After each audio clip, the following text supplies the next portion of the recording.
Okay, and then the All In event in the UK. Yeah. At Wembley Stadium. Yeah.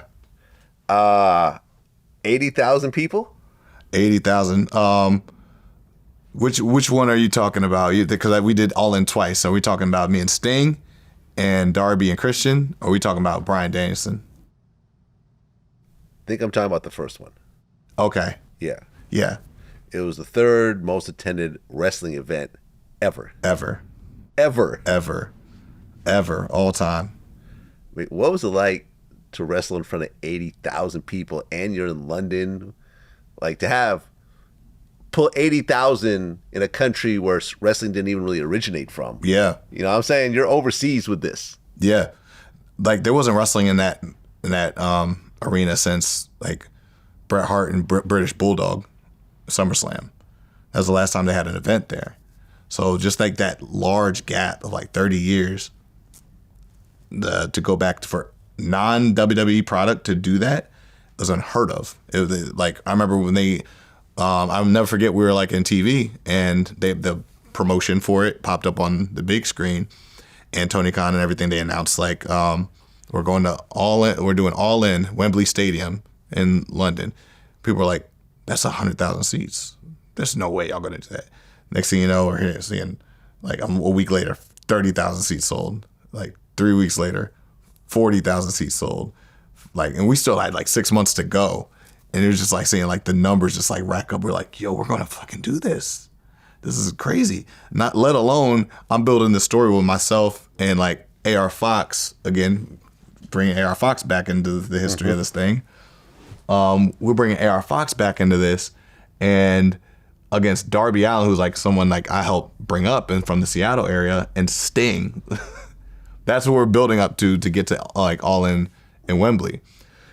And Sting was like, I've never wrestled in front of anything like this, and this man has like beat Hulk Hogan for championships. This man has beaten like you name it, like fought the NWO, you know, like fought Nash Hall, like you name them. Like Sting is based on Flair, all that, Dusty, and this is something even accolade that he has not been able to do yet. So it's like everybody was feeling so good about like this moment. That was crazy. So we're like building up to it. Like when you're walking out, you don't even see people anymore. You just see like a galaxy of shit. You're just seeing lights. And it was so dope to do it at nighttime because everything, like, it just creates a different atmosphere than compared to the day. You know, the daytime is like dope, but like, you just see, it feels like the lights are on in a building. You just see everything. It feels like Walmart. Walking in, like, I see everything too much.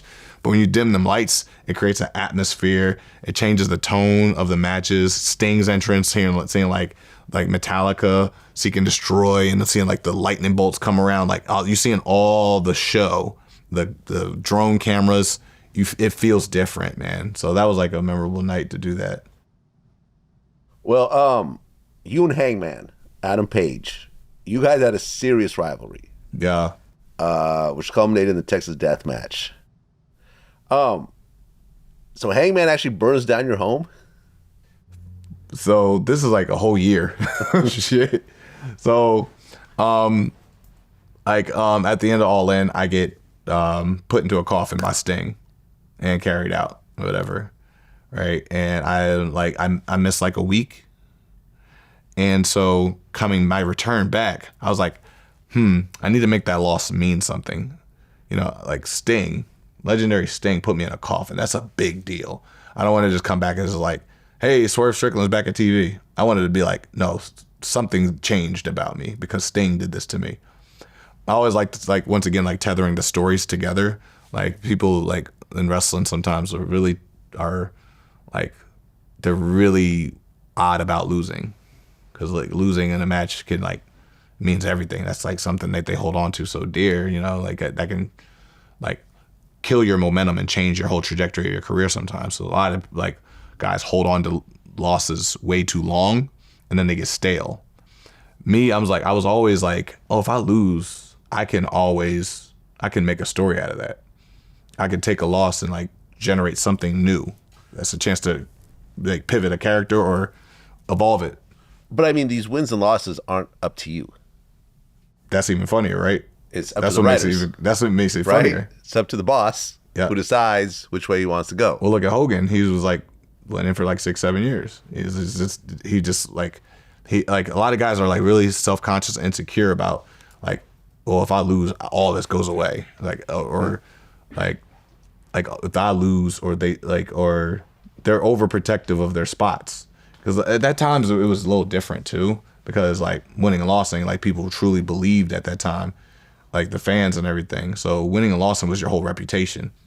So a lot of people held on to losses way more. Like people would fight in matches to keep their losses from happening. They do go behind the talent and the bookers and do a lot of like stuff to like change outcomes and things like that to just maintain their status, you know?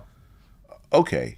But yeah, with that, like Sting put me in a coffin, and I was like, I knew Hangman was the next trajectory I was going to, and I was like, I need to make this loss change how I approach Hangman now.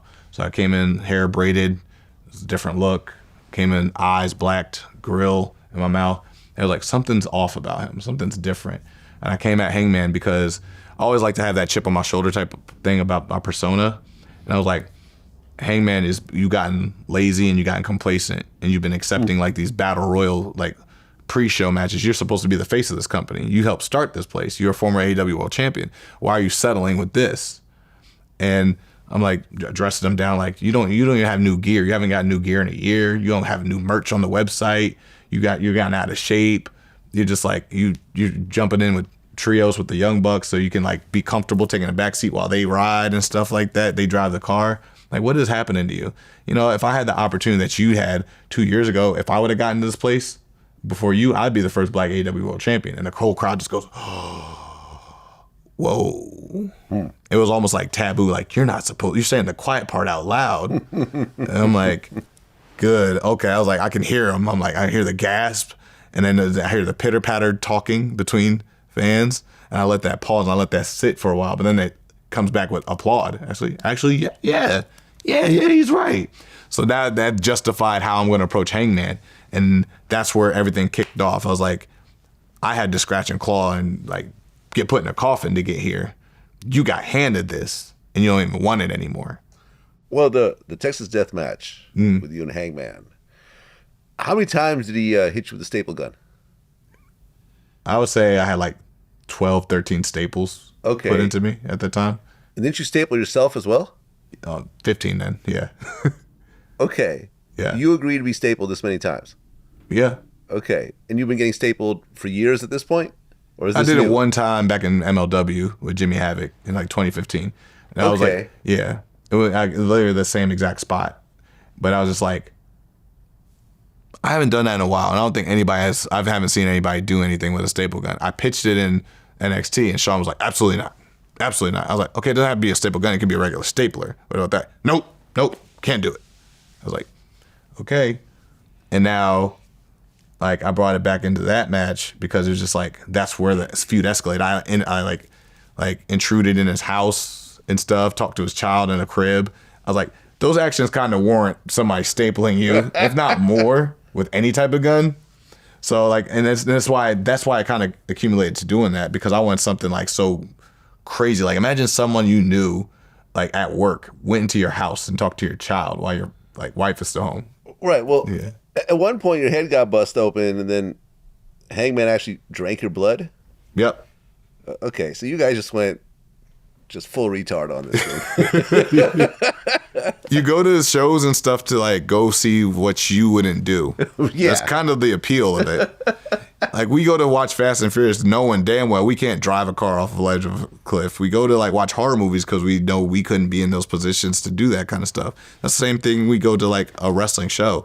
It's like you kind of want to be wild. You don't want to be like, same old cliche. It's like, it's a good time, but you didn't feel like you saw anything that like everybody in the world is talking about. That FOMO feel. Like, you didn't feel like you're missing out on something. I wanted to make.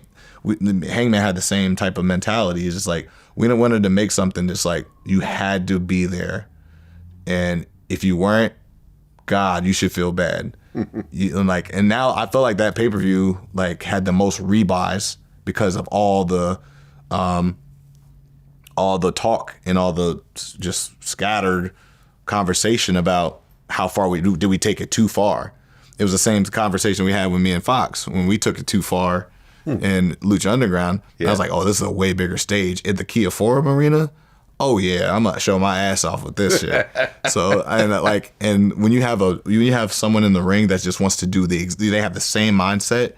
They want to change wrestling. That's what AEW was built here for. All the guys with this mindset that was like we can go with the conventional way that's been done for 50, 60 years now. And we can all fall in line, be a part of a machine, and we never generate anything back to us, which I did.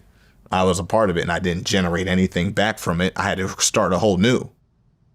Or we can create something here on All Elite Wrestling that will allow us and actually, if anything, encourage us to push things in a way that hasn't been done before and change the landscape of things.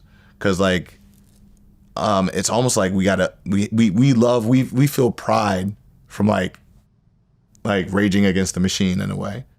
Well, I feel like it's been done before, but just on the indie circuit, with Right, the New exactly. Jacks and so Yeah. forth. It's never really been done on that big of a stage. And that's why, because it never Yeah. reached that big of a stage. Right. It would there's no way that's allowed in a WWE. Yeah. AEW opened up that platform for people to see that. Celebrities were sitting front row.